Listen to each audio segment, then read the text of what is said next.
Dear student of class 10th, welcome to class 1 of chapter 6, which is similar triangle. Similar triangles. 9th class के अंदर आपने triangles पढ़ा. 9th class के अंदर chapter 7 आपने पढ़ा जो भी ट्राइंगल्स का था. उसके अंदर आपने पढ़ा था कॉन्ग्रुएंस ऑफ ट्राइंगल. क्या पढ़ा था? Congruence of triangle. यहाँ पर हम 10th क्लास के अंदर जो चैप्टर पढ़ेंगे 6, वो हमारा क्या है? Similar triangles. अब बेसिक जो ट्राइंगल्स आपने 9th क्लास में पढ़ा, उन बेसिक प्रॉपर्टीज का यूज जो है यहाँ पर 10th क्लास में भी होगा. 9th क्लास के अंदर हमने पढ़ा था congruence of triangle.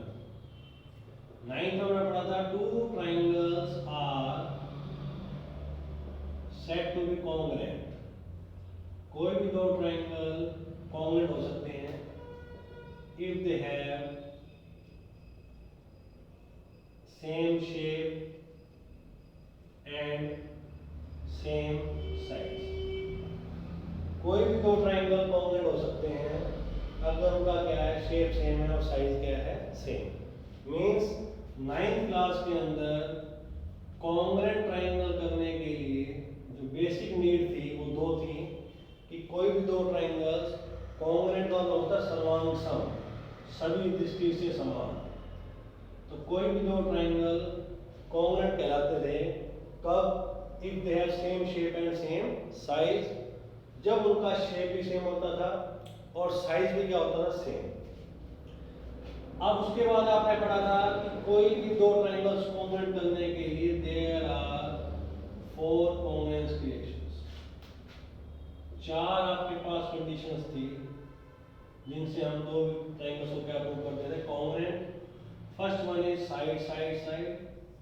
Second one is side angle side. Third one is angle angle side और angle side angle.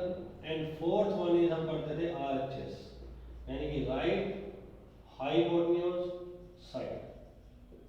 Means 9th class के अंदर बेसिकली हमने पढ़ा था कि अगर हमें किन्हीं भी दो ट्राइंगल्स के कोरस्पॉन्डिंग पार्ट्स को इक्वल करना है, क्योंकि ट्राइंगल में मैंने आपको बताया था बेसिकली ट्राइंगल में क्या होते हैं, 6 पार्ट हैं, 3 साइड्स एंड 3 एंगल्स. तो किन्हीं भी दो ट्राइंगल्स के अगर आपको कोरस्पॉन्डिंग पार्ट्स इक्वल करने थे तो हम सबसे पहले उन दोनों ट्राइंगल्स को क्या करते थे, कॉन्ग्रुएंट. जैसे ही वो दोनों ट्राइंगल कॉन्ग्रुएंट प्रूव हो गए तो जो उसके रिमेनिंग पार्ट्स थे, जो उसके बचे हुए पार्ट्स थे, क्योंकि कॉन्ग्रुएंसी के अंदर क्या है कि हम कोई 3 चीज इक्वल करते हैं अकॉर्डिंग टू दिस क्राइटेरिया. तो बचे हुए रिमेनिंग पार्ट्स हैं, यानी कि बचे हुए रिमेनिंग एंगल्स हैं और बचे हुए रिमेनिंग साइड्स हैं, they are also equal by CP CT. तो उनको हम सीपी सीटी से इक्वल प्रूव कर देते थे. ये सब आपने 9th में पढ़ा अगर आपको याद हो तो. 9th में आपने पढ़ा था कॉन्ग्रुएंस ऑफ ट्राइंगल. अब हमें पढ़ना है सिमिलर ट्राइंगल्स के बारे में. तो सिमिलर ट्राइंगल क्या है, इसी का सिस्टर कंसर्न है. उससे पहले मैं आपको बता दूं कि कुछ बेसिक प्रॉपर्टीज हैं जो जिनका इस चैप्टर के अंदर यूज होना है. वो बेसिक प्रॉपर्टीज क्या है कि अगर कोई भी दो लाइन पैरेलल्स हैं और एक ट्रांसवर्सल लाइन उसको इंटरसेक्ट करती है, तो आपने 9th में पढ़ा था 3 बातें होती हैं. Their corresponding angles are equal. Their corresponding angles are equal. इनके कोरस्पॉन्डिंग एंगल इक्वल होंगे. मतलब 1 किसके इक्वल होता है, 2 के. 3 किसके इक्वल होगा, 4 के. 1 is equal to 2, 3 is equal to 4, 5 is equal to 6 and 7 is equal to 8. ये पॉसिबिलिटी कब होती है, जब दो लाइन क्या हो, पैरेलल है and L is a transversal line. L is a transversal line. दूसरा, their corresponding their alternate interior angles and alternate exterior angles are equal. इनके alternate interior और alternate exterior angles क्या होंगे, इक्वल. alternate interior में क्या होंगे, opposite side में अंदर वाले, that is 5 is equal to 4, 7 is equal to 2. Alternate exterior में क्या होंगे, बाहर वाले, 1 is equal to 8 and 3 is equal to 6.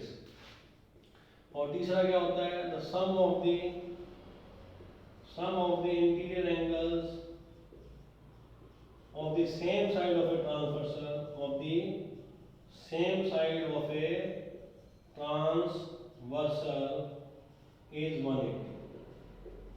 यानी कि इसके एक ही तरफ के जो इंटीरियर एंगल्स हैं उनका सम क्या होगा 180, मीन्स 2 + 5 इज इक्वल टू क्या होगा 180 और 7 + 4 इज इक्वल टू भी क्या होगा 180. ये सब बेसिक प्रॉपर्टीज आपकी 9th क्लास की हैं. तो ट्रायंगल चैप्टर के अंदर, सिमिलर ट्रायंगल चैप्टर के अंदर जितनी भी प्रॉपर्टीज आपने पढ़नी है वो बेसिकली सारी 9th क्लास की हैं. इसके अलावा आपने जो इंपॉर्टेंट प्रॉपर्टीज हैं जो कि आपने 9th में पढ़ी होंगी, in a triangle side opposite to the equal angle are also equal. In a triangle, angle opposite to the equal sides are also equal. In a triangle, sum of any two sides is greater than a third side. Difference of any two sides is less than a third side.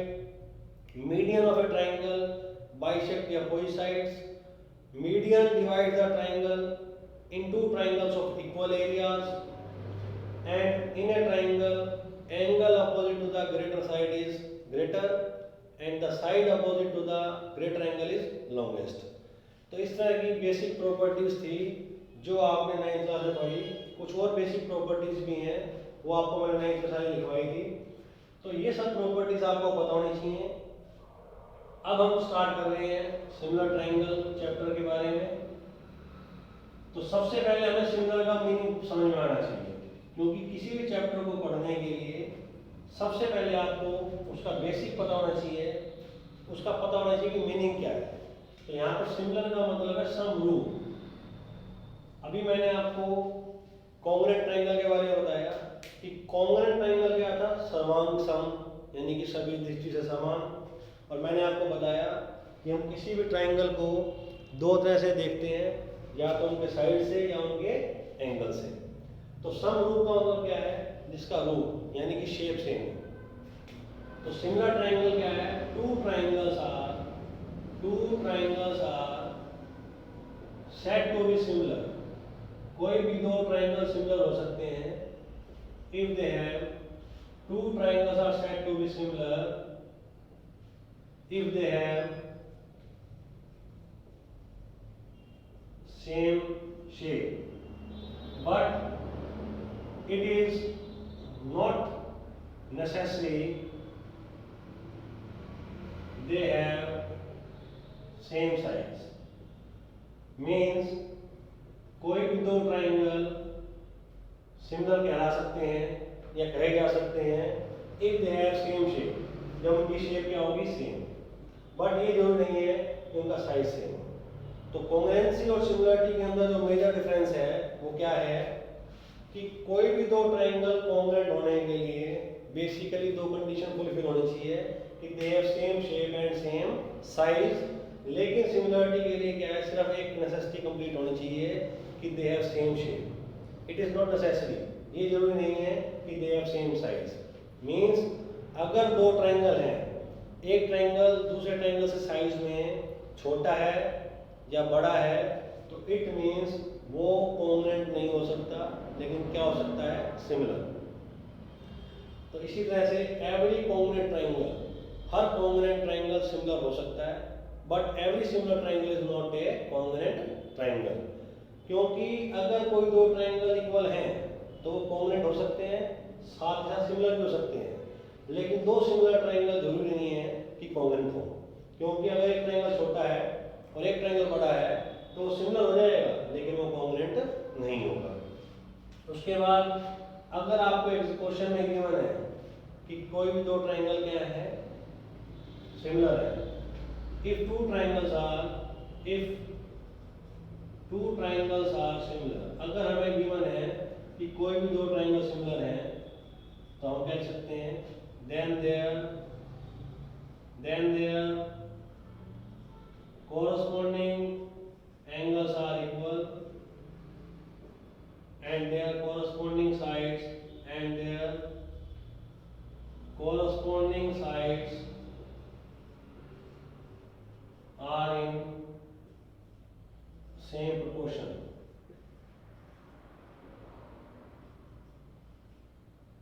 मतलब अगर कोई भी दो triangle similar हैं तो उनके corresponding angle equal होंगे और उनकी जो कोरस्पॉन्डिंग साइड्स होगी दे आर इक्वल प्रोपोर्शन, वो प्रोपोर्शनली इक्वल होंगी।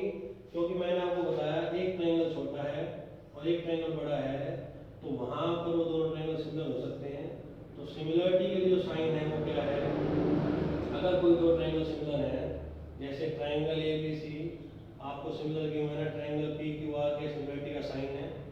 तो अगर कोई दो ट्राइंगल सिमिलर है तो इट मीन्स क्या होगा, हम यहाँ पर लिख सकते हैं एंगल ए बराबर एंगल बी, एंगल बी बराबर angle Q and angle C बराबर एंगल आर।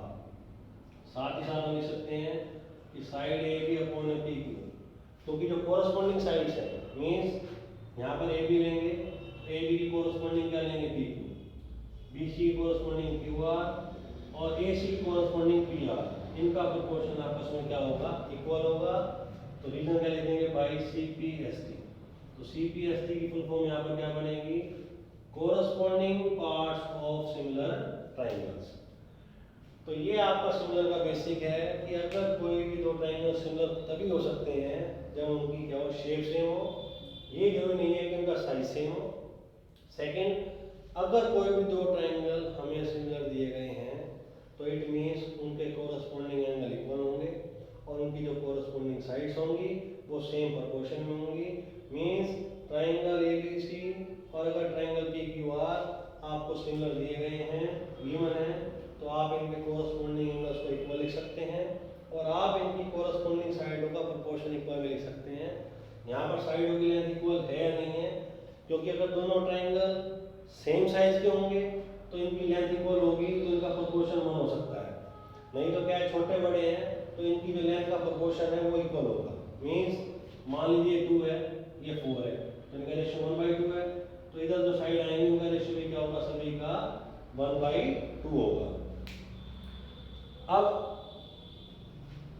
नेक्स्ट जो इसके अंदर है वो ये है कि कोई भी दो ट्राइंगल सिमिलर करने के लिए कितनी सिमिलरिटी की हमारे पास क्राइटेरियाज है। तो देयर आर 3 कॉन्ग्रुएंट के लिए आपने पढ़ा था देयर आर 4 कॉन्ग्रुएंट्स, तो यहाँ पर कितनी है, देयर आर 3 सिमिलैरिटी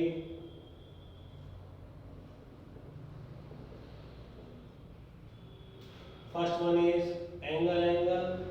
तो किन्हीं भी दो ट्राइंगल को सिमिलर करने के लिए हमारे पास 3 कंडीशंस हैं।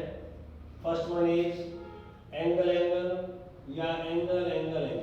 मतलब अगर हम किसी भी ट्राइंगल्स के दो कोरस्पॉन्डिंग एंगल्स को आपस में इक्वल कर देंगे तो भी वो दोनों ट्राइंगल क्या हो जाएंगे, सिमिलर। तो सबसे इजी कंडीशन है किन्हीं भी दो ट्राइंगल को सिमिलर करने के लिए एंगल की। इसमें क्या होगा, क्योंकि अगर आपने दो एंगल इक्वल कर दिए तब भी दोनों ट्राइंगल्स कॉन्ग्रुएंट कहलाएंगे। क्योंकि अगर किसी भी ट्राइंगल के दो एंगल उसके कोरस्पॉन्डिंग ट्राइंगल के बाकी दो एंगल्स के इक्वल हैं तो रिमेनिंग थर्ड एंगल और ऑल्सो इक्वल, तो उनके बचे हुए जो थर्ड एंगल होंगे वो भी आपस में क्या होंगे, इक्वल होंगे। रीजन क्या होगा, bye angle sum property. Second है आपका साइड एंगल साइड का मतलब यहाँ पर क्या है कि यहाँ पर दो साइड और उनका कंटेनिंग एंगल जो है वो आपस में क्या होंगे, प्रोपोर्शनली इक्वल होंगे। मतलब अगर मान लीजिए आपके पास ये दो ट्राइंगल हैं और आपको ये साइड पता है, ये 3 है, ये 6 है, ये 5 है, 10 है, और वो कहते भी इनके बीच का एंगल जो है 60 डिग्री का है, तो इट मीन्स आप क्या लिख देंगे, ए बी अपॉन में पी क्यू का जो प्रोपोर्शन है वो 1/2 बनेगा। B C by Q R का प्रोपोर्शन भी क्या बन रहा है, 1/2। तो जो दो साइड प्रोपोर्शनल इक्वल है उनका कंटेनिंग एंगल यानी उन दोनों साइडों के का वर्टेक्स जो है उस पे जो एंगल बनेगा, अगर वो एंगल इक्वल है तो इट मींस जो प्रॉपर्टी लगेगी वो लगेगी side angle side. Third property है साइड। अब 9th क्लास में भी आपने साइड पढ़ी थी। फर्क क्या है, 9th क्लास के अंदर जो आपने साइड पढ़ा उसमें आपने साइडों की लेंथ इक्वल की थी। यहाँ पर हमें साइडों का प्रोपोर्शन इक्वल करना है, यानी कि यहाँ पर हम पेयर ऑफ कोरस्पॉन्डिंग जो साइड्स हैं उनका प्रोपोर्शन आपस में क्या करेंगे, इक्वल करेंगे। तो यहाँ पर भी आपको मैंने समझाया सिमिलरिटी की जो क्राइटेरिया कितने हैं, 3 है, angle angle, side angle side और साइड साइड साइड। अभी हम पढ़ रहे हैं सिमिलर ट्रायंगल के बारे में। अगर हम बात करें सिमिलर फिगर की, अगर हम बात करें सिमिलर फिगर की, तो सिमिलर फिगर क्या होंगी, कोई भी दो फिगर सिमिलर हो सकती हैं if they have same shape. अभी मैंने आपको बताया कि सिमिलरिटी के लिए जो बेसिक कंडीशन है वो क्या है कि टू ट्रायंगल्स या two figure may be similar या can be similar if they have same shape. तो कोई भी दो सिमिलर फिगर हैं, अगर कोई भी दो फिगर हैं वो सिमिलर तभी हो सकती हैं जब उनकी शेप क्या होगी, सेम। तो इट मीन्स सिमिलर फिगर में क्या होगा, two circles of equal radii are be similar. दो सर्कल हैं, उनका अगर रेडियस सेम है तो वो क्या हो सकते हैं, सिमिलर या कॉन्ग्रुएंट, वो सिमिलर हो सकते हैं। या डिफरेंट रेडियाई हैं तब भी वो क्या हो सकते हैं, सिमिलर, क्योंकि उनकी शेप क्या है, सेम है, कोई गोला बना हुआ है। टू स्क्वायर्स, दो स्क्वायर हैं, वो भी सिमिलर हो सकते हैं। क्यों, अगर एक स्क्वायर छोटा है एक स्क्वायर बड़ा है लेकिन शेप क्या है, सेम, क्योंकि इसमें जो है प्रत्येक साइड में बनने वाला एंगल है वो कितने डिग्री का होता है, 90 डिग्री का। इसलिए ऑल स्क्वायर भी सिमिलर फिगर। इक्विलैटरल ट्रायंगल भी क्या है, सिमिलर है, क्योंकि इक्विलैटरल ट्रायंगल के अंदर क्या होगा, शेप सेम है। शेप इसलिए सेम है क्योंकि उसमें ईच एंगल कितने डिग्री का है, 60 डिग्री का है। तो इसमें इस ट्रायंगल छोटा है या बड़ा है, तो इक्विलैटरल ट्रायंगल जो है वो क्या है, दीज आर द क्या है, एग्जांपल्स ऑफ सिमिलर फिगर्स। तो सिमिलर फिगर में क्या है, all circle of different radii similar है, स्क्वायर, इक्विलैटरल ट्रायंगल, ये सभी आपके क्या है, सिमिलर फिगर्स हैं। अब हम बात करते हैं एक्सरसाइज 6.1 की। तो एक्सरसाइज 6.1 के अंदर आप देखेंगे फिल इन द ब्लैंक्स है। फिल इन द ब्लैंक्स के अंदर कुछ क्वेश्चन दिए गए हैं, all circle of equal radii या डिफरेंट रेडियाई आर कॉन्ग्रुएंट या सिमिलर, तो आपको मैंने बताया सिमिलर। फिर स्क्वायर के बारे में, तो भी उसका आंसर क्या है, सिमिलर है। फिर अगर टू फिगर्स आर सिमिलर, अगर कोई भी दो फिगर सिमिलर हैं, then their corresponding angles are क्या होंगे, इक्वल, एंड देयर कोरस्पॉन्डिंग जो साइड्स होंगी आर इन इक्वल प्रोपोर्शन। ये भी आपका फिल इन द ब्लैंक्स के अंदर है। इसके अलावा है right the example of two different figures of similar figures. तो आपने दो सिमिलर फिगर्स के एग्जांपल देने हैं, circle, square, equilateral triangle, so and so. Non similar के अंदर आप ट्रेपेजियम कह सकते हैं। नॉन सर्कल के अंदर नॉन सिमिलर फिगर के जो एग्जांपल्स हैं उसमें आप ट्रेपेजियम, आइसोसेलेस ट्रायंगल, इस तरह से एग्जांपल दे सकते हैं। तो इस तरह से आपकी एक्सरसाइज 6.1 है, तो जितना भी मैंने आपको बेसिक अभी समझाया उसी को फिल इन द ब्लैंक्स के मोड में या 1 मार्क्स के मोड में जो है क्वेश्चन दे सकता है। तो आपको जो बेसिक मैंने बताया है इसको आपने अच्छी तरह से समझना है। इसको वीडियो को अच्छी तरह देखने के बाद इसको समझना है कि कौन सी फिगर, किस टाइप की फिगर सिमिलर हो सकती हैं या किन फिगर को हमें सिमिलर करना है, तो हमारे पास क्या क्या कंडीशन होनी चाहिए या हमारे पास क्या क्या प्रॉपर्टीज़ हैं जिससे कि हम दो फिगर को क्या कर सकते हैं, सिमिलर कर सकते हैं। अब हम बात करते हैं 6.2 से। तो यहाँ पर आपके जो 10th क्लास के अंदर सिमिलर ट्रायंगल्स है, इसके अंदर आपने 4 थ्योरम पढ़नी है। बेसिकली जो मेन थ्योरम्स हैं 4 वो आपने पढ़नी है, और वो 4 मेन थ्योरम्स क्या हैं। फर्स्ट वन है आपकी बीपीटी थ्योरम। बीपीटी थ्योरम, इस बीपीटी थ्योरम को हम थेल्स थ्योरम भी कहते हैं। क्या कहते हैं, थेल्स थ्योरम। सेकंड वन है हमारी एरिया ऑफ सिमिलर ट्रायंगल्स की। हमें यहाँ पर दो सिमिलर ट्रायंगल्स हैं, इनका एरिया का प्रोपोर्शन प्रूव करना है। थर्ड वन है हमारी पाइथागोरस थ्योरम, जिसे पीजीडी थ्योरम कहते हैं। फोर्थ है हमारी कन्वर्स ऑफ पाइथागोरस थ्योरम। अब आप कहोगे कि सर ये हमें थ्योरम्स क्यों बता रहे हैं, क्योंकि अब जो हम पढ़ेंगे एक्सरसाइज 6.2 से लेकर 6.3, 4, 5 और 6, ये सारी की सारी एक्सरसाइज जो थ्योरम्स पर डिपेंड करती हैं। थेल्स थ्योरम और इसका कन्वर्स भी है, converse of BPT, converse of BPT. इस थ्योरम को तो बेस हमें पढ़नी है एक्सरसाइज 6.2। तो एक्सरसाइज 6.2 जो है वो सारे की सारी बीपीटी थ्योरम और कन्वर्स ऑफ बीपीटी थ्योरम के रिजल्ट के ऊपर डिपेंड करती है। सेकंड मैंने आपको बताया area of similar triangle. Exercise 6.3 जो है वो आपकी सारी सिमिलर ट्रायंगल्स के ऊपर है। उसमें हमें दो ट्रायंगल सिमिलर करने होंगे या हमें दो ट्रायंगल क्या दिए होंगे, सिमिलर गिवन होंगे। तो ये सिमिलैरिटी के ऊपर है। जो आपको मैंने सेकंड थ्योरम बताई एरिया ऑफ सिमिलर ट्रायंगल, इसके ऊपर बेस्ड आपकी एक्सरसाइज 6.4 है। कंप्लीट एक्सरसाइज 6.4 जो है वो आपकी एरिया ऑफ सिमिलर ट्रायंगल की थ्योरम के ऊपर डिपेंड करती है। और एक्सरसाइज 6.5 जो है वो आपकी बीपीटी और कन्वर्स ऑफ बीपीटी के ऊपर है। पूरी एक्सरसाइज जो है वो थ्योरम पाइथागोरस थ्योरम और कन्वर्स ऑफ पाइथागोरस थ्योरम के ऊपर बेस्ड है। और एक्सरसाइज 6.6 जो है वो आपकी ऑप्शनल एक्सरसाइज है।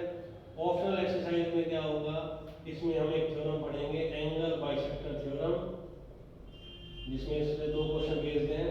और इसके अलावा बाकी जो क्वेश्चंस हैं वो with the help of BPT या पीजीटी या कन्वर्स ऑफ पीजीटी उनके ऊपर बेस्ड क्वेश्चन है। यानी कि ऑप्शनल एक्सरसाइज जो मिक्स्ड वैरायटी एक्सरसाइज है इसके अंदर हर थ्योरम के ऊपर बेस्ड क्वेश्चन है। बाकी जो आपको मैंने बताया एक्सरसाइज 6.5 के कंप्लीट पीजीटी थ्योरम और कन्वर्स ऑफ पीजीटी पर है। 6.4 एक्सरसाइज जो आपकी सिमिलरिटी थ्योरम के ऊपर है। और एक्सरसाइज 6.2 जो आप पढ़ेंगे वो आपकी बीपीटी और कन्वर्स ऑफ बीपीटी के ऊपर बेस्ड है। तो अभी फिलहाल हम बीपीटी थ्योरम और कन्वर्स ऑफ बीपीटी थ्योरम के बारे में पढ़ेंगे, उसके रिजल्ट को समझेंगे, जिससे कि हम एक्सरसाइज 6.2 को बड़ा इजी समझ सकते हैं। काफ़ी इजी एक्सरसाइज है। अगर आपको बीपीटी और कन्वर्स ऑफ बीपीटी का जो रिजल्ट है अगर वो आपको क्लियर हो जाए तो ये एक्सरसाइज आपके लिए काफ़ी इजी एक्सरसाइज है। एक्चुअल में क्या है, ज्योमेट्री बच्चे दो नज़रिए से देखते हैं। कईयों को ज्योमेट्री का पोर्शन काफ़ी इजी लगता है, कईयों के लिए काफ़ी टफ है। उसका सिर्फ एक छोटा सा रीजन ये है कि जिस बच्चे को सारी basic properties, theorem, axioms geometry की पता है उसके लिए ज्योमेट्री करना बहुत ईजी है। और जिस बच्चे को बेसिक प्रॉपर्टीज और एक्सियम और थ्योरम्स का नहीं पता है उसके लिए ज्योमेट्री बहुत ही ज़्यादा टफ है। बस सिंपल सा फर्क है। तो एक्सरसाइज 6.2 को समझने के लिए हम पहले समझेंगे रिजल्ट। तो रिजल्ट ऑफ बीपीटी, बीपीटी का मतलब क्या है, बेसिक प्रोपोर्शनल थ्योरम। हमें इसका रिजल्ट समझना है। हम इसका रिजल्ट क्या समझेंगे, 9th क्लास के अंदर आपने मिड पॉइंट थ्योरम पढ़ी, अगर आपको याद हो, the line segment joining the mid point of any two sides of a triangle is parallel to third side and half of it.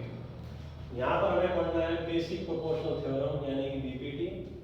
अब इसका यूज कैसे है, कैसे पता लगेगा आपको कि क्वेश्चन में बीपीटी लगनी है। तो बीपीटी में क्या होगा, गिवन, अगर आपको गिवन है इफ इन ट्रायंगल एबीसी, अगर किसी भी ट्रायंगल में, किसी भी ट्रायंगल के अंदर किन्हीं भी दो साइडों को ज्वाइन करने वाली लाइन सेगमेंट, किन्हीं भी दो साइडों को ज्वाइन करने वाली लाइन सेगमेंट अगर आपको थर्ड साइड के पैरेलल दी गई है तो इट मींस वहां पर क्या लगेगी, बीपीटी। तो बीपीटी कहाँ लगती है, किसी भी ट्रायंगल में the line segment joining two sides is parallel to third side.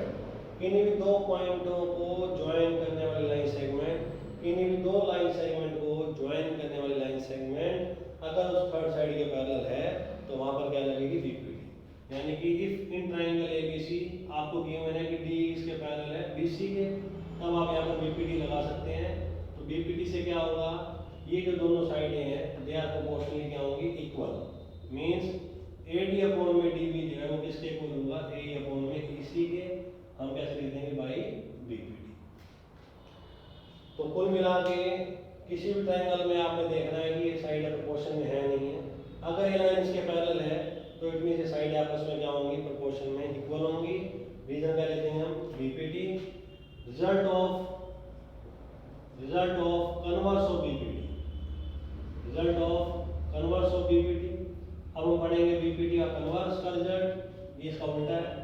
Converse में क्या होगा, हमें अगर ध्यान दीजिए, अगर आपको साइडों का प्रोपोर्शन इक्वल प्रूव करना है तो हमें ये लाइन पैरेलल दी होगी। जब ये लाइन पैरेलल दी होगी तो वहां पर क्या लगेगी, बीपीटी। और जब ये लाइन पैरेलल प्रूव करनी होगी तब क्या लगेगी, converse of BPT. It means result में कन्वर्स में क्या होगा, गिवन होगा। अगर आपको गिवन है कि ट्राइंगल एबीसी के अंदर कोई दो साइडें प्रोपोर्शनली इक्वल है, मींस AD अपॉन में DB अगर AE अपॉन में AC के इक्वल है, ये आपको गिवन है, या आपने इसको प्रूव कर दिया कि दे आर प्रोपोर्शनली इक्वल, तो देन तब क्या होगा, इन दोनों लाइनों को ज्वाइन करने वाली लाइन सेगमेंट बनेगी, और थर्ड साइड की क्या होगी, parallel region by converse of BPT। तो ये इसका रिजल्ट है। तो कन्वर्स ऑफ BPT रिजल्ट क्या है, अगर मान लीजिए ये प्रोपोर्शनल इक्वल है तो इट मींस ये लाइन इसके पैरेलल है। तो अगर किसी क्वेश्चन में आपको लाइन पैरेलल प्रूव करनी है तो वहां पर आप कन्वर्स ऑफ BPT लगाएंगे, साइड है प्रोपोर्शनल प्रूव करनी है तो वहां लगाएंगे BPT। तो BPT की पहचान कैसे है, कैसे पता लगेगा इस क्वेश्चन BPT लगनी है, अगर ये लाइन इसके पैरेलल है तो हमें BPT लगानी है, अगर ये लाइन इसके पैरेलल प्रूव करनी है तो हमें क्या लगानी है, कन्वर्स ऑफ BPT। अब इसके ऊपर पेज में आपको क्वेश्चन समझा रहा हूँ दोनों रिजल्ट के ऊपर, और इस रिजल्ट को मैं आपको साइड में लिख के भी दिखा रहा हूँ ताकि आपको समझ में आसानी रहे क्वेश्चन को। BPT में क्या होगा, हमें यहाँ पर ट्राइंगल दिया गया है, अगर D क्या है BC के पैरेलल है तो AD अपॉन में DB इक्वल टू क्या होगा, AE अपॉन में EC। ये BPT रिजल्ट। कन्वर्स के लिए मैंने आपको बताया प्रोपोर्शन अगर इक्वल होगा मींस AD अपॉन में अगर DB इक्वल टू क्या है, AE अपॉन में EC है, तो देन क्या होगा, B पैरेलल टू क्या हो जाएगा, BC by converse of BPT। तो एक्सरसाइज 6.2 की अगर हम बात करें तो फर्स्ट क्वेश्चन में कह रहा है, ये हमें ट्रायंगल दिया गया है, मैं आपको बिना बुक के पढ़ा रहा हूँ तो इसलिए वैल्यू चेंज हो सकती है, इसमें घबराने की जरूरत नहीं है। तो आप इस एग्जांपल को समझें और इस एग्जांपल के बेस पर आप अपने एक्सरसाइज का क्वेश्चन कर सकते हैं। फर्स्ट क्वेश्चन, मान लीजिए वो कह दे कि AD जो है वो 1.5 है, DB जो आपको दे रखी है 1 है, ये 1 सेंटीमीटर है, फाइंड EC। या ये मान लीजिए वो कह दें कि आपको ये लाइन इसके पैरेलल दे रखी है, हमें कह रहा है फाइंड EC, ये 2 सेंटीमीटर है, हम लोग कह रहे हैं फाइंड EC। AD हमें गिवन है 1.5 सेंटीमीटर, AE गिवन है 2 सेंटीमीटर, DB गिवन है 1 सेंटीमीटर, कह रहा है फाइंड EC, हमें EC फाइंड करना है, और D किसके पैरेलल दिया गया है, BC के। तो अभी आपको मैंने समझाया किसी भी ट्रायंगल के अंदर अगर दो साइडों को ज्वाइन करने वाली लाइन थर्ड साइड के पैरेलल है तो इट मींस यहाँ पर क्या लगेगी, BPT। तो यहाँ पर हम क्या लिखेंगे, इन ट्रायंगल ABC D किसके पैरेलल है, BC के, तो देयरफॉर AD अपॉन में DB इक्वल टू क्या हो जाएगा, AE अपॉन में EC। Reason by BPT 1.5 upon 1 equal to 2 upon में EC, तो 1.5 सेंटीमीटर इंटू AC का 2। यहाँ पर आप 3 भी कर सकते हैं, थोड़ा इजी रहेगा समझने में आपको, तो यहाँ 3 कर देंगे, कैंसिल हो जाएगा, ये पॉइंट में नहीं आएगा, तो EC की वैल्यू क्या हो जाएगी, 3 अपॉन 1.5 यानी कि 2 सेंटीमीटर। तो ये हमारा क्या आ जाएगा, आंसर। तो इस तरह से 1 मार्क का जो क्वेश्चन है उसमें क्या होगा कि आपको किस ट्रायंगल के अंदर किन्हीं भी दो साइडों को ज्वाइन करने वाली लाइन थर्ड साइड के पैरेलल दी होगी, तो यहाँ पर 4 पार्ट बनेंगे, तो इसमें से आपको 3 पार्ट गिवन होंगे, फोर्थ पार्ट आपको फाइंड करना है with the help of BPT। इसी तरह से मैं आपको इसका क्वेश्चन नंबर 2 समझा रहा हूँ। क्वेश्चन नंबर 2 में कह रहा है आपको एक फिगर दी गई है, बनानी है, ट्रायंगल ABC या B की बात ले सकते हैं, नाम में कुछ ही रखा। इसमें कह रहा है क्या, इज EF पैरेलल टू किया, हमें कह रहा है कि अगर मान लीजिए A सपोज 1.3 है और B जो है 1 सेंटीमीटर है, और ये आपकी 3.6 है, ये क्या है 2.4 है, AF जो है वो कितनी है 3.6 है और FC है 2.4। कह रहा है चेक कीजिए क्या, determine EF parallel to Q R. तो ये लाइन मैंने आपको बताया इसके पैरेलल है या नहीं है, वो कैसे लगेगी, कन्वर्स ऑफ BPT से। हम इनका प्रोपोर्शन फाइंड करेंगे। If these lines are proportionally equal, अगर ये साइड प्रोपोर्शनली इक्वल है तो इट मींस D किसके पैरेलल होगा, BC के, otherwise D is not parallel to BC।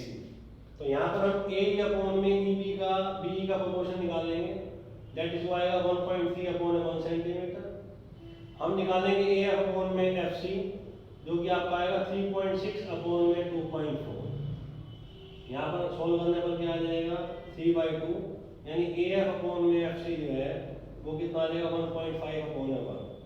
अब आप देखें ए अपॉन में बी का प्रोपोर्शन क्या है 1.3 अपॉन में 1, ए अपॉन में एफ सी का क्या है 1.5 अपॉन में 1।